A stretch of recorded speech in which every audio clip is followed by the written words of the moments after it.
So now we're going to look at the third button along underneath our vehicle. So that is the charging icon. So we click onto the charging icon. We've got a few options here. We can find charging stations. Really, really handy. That's going to open up the map for us and we can see which chargers are available on an actual map there for us. You can then filter these, for example, if you wanted to filter to make sure that they are all the fast chargers, available only, Ionity chargers, for example, and any that have the plug and charge option.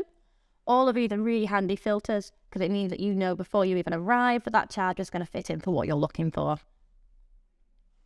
We can also then open up the scan QR code. So let's say you're at a charging station, you've maybe left your card at home, for example, and you just want to start a charge linked into your account. That's going to open that page up here. This is also accessible. If we click onto the little lightning icon back on that home page, you click unlock charging, it's going to start back there for you as well. The other options you have through the charge is your charging service, so you can see where your subscriptions are up to, have a look at previous transactions, and also see what prices are available. So that's not just your per kilowatt hour price, but also any standing charges that might be available in various countries as well. So very, very, very handy. So if you'd like to set the charging timer or program a charging profile using just your app, all you're going to do is you're going to click into the vehicle that you'd like, click into functions at the top, and as you can see, the very top one there is charging. So once we click into charging, we can see an overview of our current battery charge. Now, if this car was currently plugged in at the moment, this would show us a real-time update of the charging progress. So we can see from the comfort of our home, or even sat in the copy bar in the local Porsche centre, exactly what charge we're up to. We've then got the timers as the next one along. So this is similar to your preheat and pre-cool timer. If you click on to add timer, you can set the time that you're leaving. You can decide whether you want the preheat and pre-cool on using this air conditioning toggle here.